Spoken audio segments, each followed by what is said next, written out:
Welcome to week 4 of Govier's Guys. Every week I give you a list of players that I love for the coming week in fantasy football. It's that simple. This is brought to you by Fantrax HQ. Please go there, read my stuff. I do a fab column every Tuesday morning. It comes out on fantraxhq.com. I break it all down. All 4 key offensive positions. 4 is the number this week, isn't it? Week 4, 4 offensive positions, 4 times a lady. No, that was not the song, was it?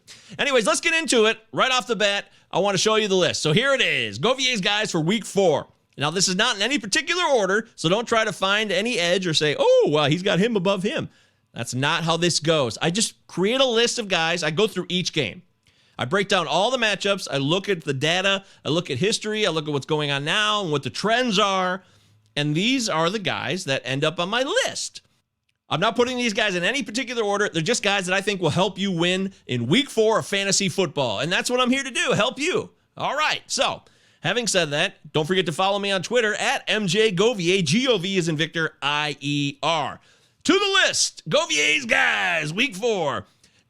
DK Metcalf is an awesome player. You start him every week, obviously, but I want you to know you can start him with confidence this week because he's going to have a great game as the Seahawks take on the 49ers in San Francisco. He has played 4 times already against San Francisco in his young career, and he's had some great stats. Check him out. You can Google him. I've done the legwork already. I can verify that he's had multiple touchdowns and a really, really solid catch-to-yardage ratio. So go play DK Metcalf with full confidence. Another guy in this game, Devo Samuel, he has 2 100-yard receiving games against Seattle already in his young career. And that means that Devo Samuel likes to play against Seattle. And Jimmy Garoppolo likes throwing to Devo Samuel. There's been a connection this season. So start Devo Samuel with total confidence. He's going to have a solid game. And what I expect to be who knows, this is going to be a wild game. Do you know that Russell Wilson has never lost 3 games in a row? Isn't that wild? In his entire career. So he's up against it right here. And he loves to play against the Niners. I can't wait to see what happens with this game. Next on the list, Alvin Kamara. Alvin Kamara of the Saints is awesome. You start him every week, hopefully. It's been a little disappointing because he hasn't been churning out the rushing yards at a high clip per carry. But this is the game where he does well. He has 1 career game against the New York Giants. This is also the first time that the Saints have returned home to play football in 2021. And in that one game Alvin Kamara has played against the New York Giants, he had 19 carries for 134 yards and 3 rushing touchdowns. The Giants are a mess too. I love Kamara and the Saints to go off in this game. If you're betting on this game, take the Saints all day too. It's going to be a great time down in New Orleans. Miles Sanders of the Philadelphia Eagles. I love him. He is fast. He's quick. He really is a special back. And he's going to get right against Kansas City. 2 carries last week. We all heard about it. Nick Sirianni's play calling got away from him in the loss to the Cowboys. But now is the time. Miles Sanders will go off against this Kansas City defense, which is not very good. And if Kansas City's offense is high-flying and giving more possessions and opportunities to the Eagles, I expect Miles Sanders to be the beneficiary here. I really do. It's an exciting time. He's a talented player, and we're going to see it this week in week 4. Michael Carter of the Jets. He's the rookie out of North Carolina, and he's had the opportunities, but the Jets' offense has been a disaster. Now, you will see 2 Jets on this list, Zach Wilson, the quarterback, and Michael Carter. Yes, I'm going with my gut here. All I can do is give you guys what I'm looking into, what I see from the trends and the data, and what my gut tells me from my 20, 30-plus years of experiential NFL watching knowledge. And I can tell you that Zach Wilson will be better. He was pretty good in week 1 on the road against Carolina, but the last 2 weeks he's taken on Denver and the Patriots. Those are 2 tough defenses. So expect Zach Wilson to be a nice play in a Superflex league or a 2-quarterback league. I'm not saying start him in a 12-team league, but he's going to have a solid game that will surprise people, I believe. But Michael Carter's the play of the day. The Tennessee defense stinks, and Michael Carter is the most talented back in that backfield and the guy they want to get the ball to. And I expect him to have over 100 total yards, a touchdown, maybe 5 or 6 catches out of the backfield. Zach Wilson will lean on him, and in return, Michael Carter will help Zach Wilson have a better game. Continuing forth, Baker Mayfield of Cleveland. It's real simple. Kevin Stefanski, former offensive coordinator of the Vikings, goes in to take on the Vikings. He knows the system well. He knows Coach Zimmer. He's going to give Baker Mayfield the tips and the secrets to unleash the passing game, hopefully to the wide receivers. Odell Beckham Jr. is even more healthy now, and Donovan Peoples-Jones is A lot of people are still waiting for that breakout for him to do more. I expect Baker Mayfield to have a rock-solid game and be someone that's worth starting, yes, even in 12-team leagues this week against a questionable Vikings defense at times. Terry McLaurin of the Washington football team. I love him this week. I love him every week. You should start him all the time. Taylor Heineke loves him. They have a great connection, so I have no doubt about it. Start McLaurin with total confidence. Will Fuller of the Dolphins. Will Fuller of the Dolphins used to play a lot against the Indianapolis Colts. The Dolphins are hosting the Colts this Sunday. And Will Fuller is healthy. He's feeling better. He had some personal issues. I feel really good for Will Fuller that he's moving forward, and I wish him nothing but the best. I expect him to have a nice game this week. Someone that Jacoby Brissett can rely on in the passing game. Yes, Jalen Waddle's there, and he's very talented, but my guy Will Fuller has a career stat line with a lot of production against the Colts from the past, and I like that. I like to rely on moments like that. So give me Will Fuller this week. Give it to me all day long. All night long. All night.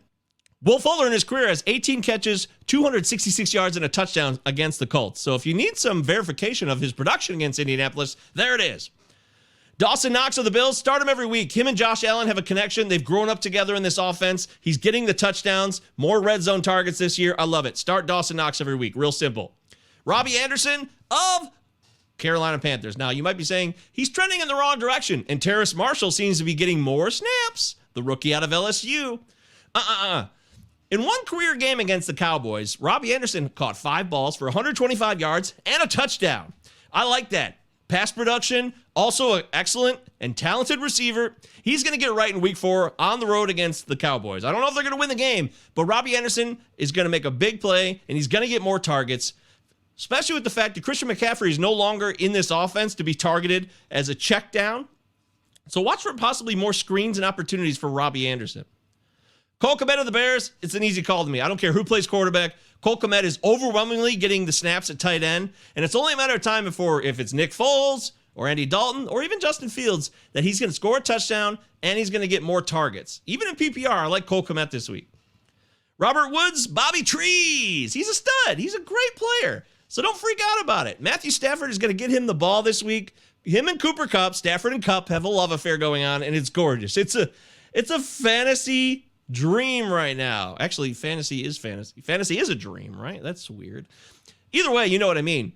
But Bobby Trees is deserving of Mr. Stafford's time, and I expect Bobby Trees to get it going. And I do love the nickname Bobby Trees. That's a cool nickname. In 8 career games for Bobby Trees against the Cardinals, 57 catches, 640 yards, and 2 touchdowns. That is great production in 8 games. I don't care who it's against. I expect him to perform quite well against Arizona in a huge divisional matchup. Devo Samuel of the 49ers has 2 career 100-yard receiving games against the Seahawks in his very, very short career. I like Devo because he's also the apple of Jimmy Garoppolo's eye. So start Devo Samuel with full confidence in the matchup against the Seahawks. Naji Harris had a ridiculous amount of catches last week because Big Ben is dead inside. He can no longer throw the deep ball. He can't even throw the intermediate ball. Najee Harris will feast off this, and I think Mike Tomlin wants to win this game, and I think they actually can win this game against Green Bay this week. So start Najee Harris, which you're doing every week, but expect him to have a big game on both sides, running and receiving this week against that Green Bay defense, which I don't trust at all. I don't trust it a lick. I'm going to give you Cortland, Sutton, and Teddy Bridgewater. The Baltimore defense has massive secondary issues here. There's a lot of guys on the injury report. Chuck Clark, Marlon Humphrey. There's more. It's not good right now. And I actually think Baltimore is going to lose this game. They've gotten really lucky early in the season. I expect Denver to go to 4-0. Teddy Bridgewater leads the way, and Cortland Sutton is one of the guys that helps him get it done. Cortland Sutton is a definite play in this game. Please start both of these guys. I'm talking Teddy Bridgewater. Seriously, 12 teamers. This guy is worthy. He's getting the job done, and he's being very consistent. Start them both in Mile High. And then closing it out, O.J. Howard. This is a total dart throw, only because I really like him. He's a talented tight end that came out of Alabama, tore up his leg last year, so he had to get right. He's back and healthy, and with no Gronk in the big game of the century this week in Foxborough, Cameron Brate might be the play, but I'm going to say O.J. Howard actually is the one who scores a touchdown and racks up a few catches. And I know New England's defense has been amazing against tight ends. 4 catches for 27 yards through 3 weeks total for any tight end against New England's defense. But they haven't faced Brady, and they haven't faced the Bucs. So this is the play. It's a deep play. I hope it works out. If it doesn't, odds are a lot of you guys will just ignore me anyway. So there it is. Govier's guys for week 4. Make sure to go to fantraxhq.com. Read all my articles. I do my rest of season rankings too, so you can catch up on those every Tuesday morning. As soon as all the action finishes, I rank everybody for the rest of the year. It's a lot of fun. And of course, there's so many other talented people on Fantrax HQ, so go check it out. Thanks for checking in. Please sub and like the video, share it with your pals, your loved ones, even your frenemies. Take a shot, take a chance. I appreciate your time and energy. It's always a pleasure. We'll catch you later.